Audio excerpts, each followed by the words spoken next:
अक्षय परत एकदा स्वागत करतोय आपलं स्पॉटलाइट मराठी या यूट्यूब चॅनलवरती. मित्रांनो, आजचा व्हिडिओ जो आहे तो आपल्या लाडक्या बहिणींसाठी आहे की खूप मोठ्या प्रमाणात प्रश्न विचारला जातोय की डिसेंबरचा जो काही हप्ता आहे लाडक्या बहिणींचा तो कधी येणार आहे किंवा नाही, किंवा या योजनांमधनं काही महिला बाद झाल्यात आहेत किंवा काही नवीन नियम लागू झालेत, अशा प्रकारची चर्चा जी आहे ते तुम्हाला यूट्यूब व्हिडिओ इतर माध्यमातून जी आहे ते ऐकायला मिळाली असेल. तर सगळ्यात पहिल्यांदाच एक गोष्ट लक्षात घ्या की माझी लाडकी बहीण योजनेमध्ये कुठल्याही प्रकारामध्ये बदल झालेला नाहीये. तसेच आपल्या मुख्यमंत्र्यांनी हे सुद्धा सांगितलंय की जे काही बदल होते, जे काही नियम अटी होत्या तो पूर्वीप्रमाणेच आहेत. त्यानंतर यामध्ये कुठल्याही प्रकारच्या नवीन बदल जे आहेत ते या योजनेमध्ये केलेले नाहीत.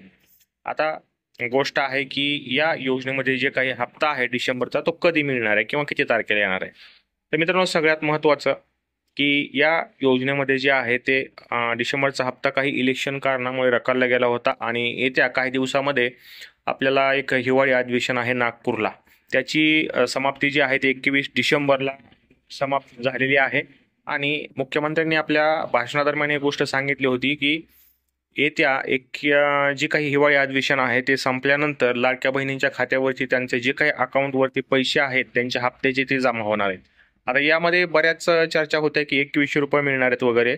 तर मित्रांनो, 2100 रुपये मिळणार आहेत हे खरे आहे, पण ही फक्त घोषणा आहे आणि ही जी आहे ती पुढच्या भाऊबीजेपासून अंमलात आणली जाईल किंवा आणतील अशा प्रकारचे काही अपडेट आहेत.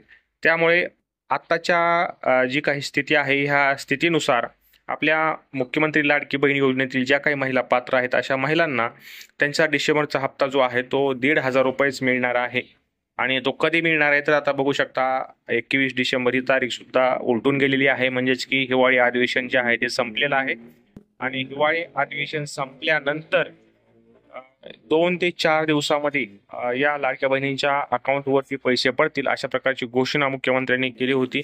आता बघू शकता आज तारीख जवळजवळ आज तारीख किती आहे, तर आज तारीख आहे 23 डिसेंबर. म्हणजेच की हिवाळी अधिवेशन उलटून आज 2 दिवस झालेले आहे. येत्या 2 ते 3 दिवसामध्ये म्हणजेच की 25, 26, 27च्या दरम्यान जे आहे ते या लाडक्या बहिणींच्या अकाउंटवरती पैसे पडण्यास सुरुवात होईल. आणि पैसे पडण्याची सुरुवात जी आहे ते अलीकडेच होऊ शकते, कारण एका दिवशी पूर्ण महाराष्ट्रामध्ये सगळ्या बहिणींच्या अकाउंटवरती पैसे जमा होत नाहीत. त्यासाठी काही दिवसापासूनच सुरुवात होते आणि टप्प्याटप्प्यामध्ये जे आहे ते या आपल्या बहिणींच्या अकाउंटवरती पैसे जे आहेत ते जमा होत राहतात. ह्याची माहिती जी आहे ती वेगळं सांगायची गरज नाही, कारण ते सुद्धा तुम्ही अनुभवलं असेलच की काही दिवसाच्या फरकानुसार जे आहे ते आपल्या बहिणींच्या अकाउंटवरती पैसे पडत आहेत. तर मित्रांनो, ही जी आहे ती ही आहे ऑफिशियली वेबसाईट लाडक्या बहिणीची. यावरती तुम्ही जाऊन जे आहे ते नवीन अर्ज करू शकत होतात. आता नवीन अर्ज करायला भेटत आहेत का, अजून तर कुठल्याही प्रकारचा अपडेट नाही की नवीन अर्जासाठी वेबसाईट सुरू आहे वगैरे वगैरे.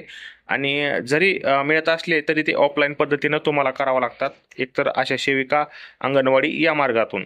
ऑनलाईन अजूनपर्यंत तरी कुठल्याही प्रकारचे ऑनलाईन अर्ज भरता येतील किंवा दुबार सुरू झालेले अशा प्रकारचा अपडेट नाही. तर सगळ्यात महत्त्वाचं की आता जो काही हप्ता मिळणार आहे तो डिसेंबरचा हप्ता येत्या 2 ते 4 दिवसामध्ये म्हणजेच की 25 डिसेंबर, 26, 27, 25 डिसेंबर ते 30 डिसेंबरच्या दरम्यान या महिलांच्या अकाउंटमध्ये पूर्ण पैसे जे आहेत ते टाकले जातील. त्यानंतर या योजनेमध्ये कुठल्याही प्रकारचे बदल झालेले नाहीत.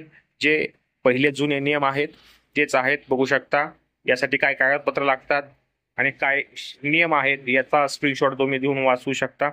आणि मित्रांनो, अर्ज कसा करायचा याविषयी सुद्धा आपण इथं सांगितलेलं आहे. आता ऑफलाईन काय करायचं की सेतू सुविधा केंद्र, ग्रामपंचायत, अंगणवाडी केंद्र या ठिकाणी उपस्थित राहून आपल्याला जे काही डॉक्युमेंट आहे ते फिजिकली जमा करायचे आणि या योजनेचा नवीन अर्ज भरू शकता. आणि जे काही 2100 रुपये येणार आहेत ते आता येणार नाहीत, तर त्या भाऊबीजी निमित्त काहीतरी मुहूर्त साधून याचं अनावरण लवकरच केलं जाईल. तर मित्रांनो, आशा करतो की आपल्याला माहिती समजली असेल आणि जे काही या इंटरनेटवरती, फेसबुकवरती, व्हॉट्सअपवरती चुकीची माहिती पसरवली जात होती की या योजनेमध्ये बदल झालेत, महिला अपात्र होत आहेत वगैरे वगैरे, तर अशा प्रकारचे कुठलंही जे काय आहे ते होणार नाही किंवा होत नाही. आता ज्या महिलांनी चुकीच्या पद्धतीनं हे घेतलं होतं, या योजनेचा लाभ घेतला होता, अशा महिलांचा बरेच कंप्लेंट आलेले आहेत की योजना पात्र नसताना सुद्धा या योजनेमधून पैसे घेत आहेत. अशा कंप्लेंट आलेले त्यांच्या महिलांची व्हेरिफिकेशन होत आहेत आणि त्यानंतर त्या महिलांना अपात्र सुद्धा करण्यात येत आहे। त्यामुळे जर आपण पात्र असाल तर नक्की या योजनेचा लाभ घ्या आणि येत्या काही दिवसामध्ये लवकरच आपल्या बहिणींच्या अकाउंटवरती पैसे पडतील। धन्यवाद। आणि मित्रांनो, आपल्या चॅनलला नवीन असेल तर सबस्क्राईब नक्की करा, नोटिफिकेशन बेल ऑन करा।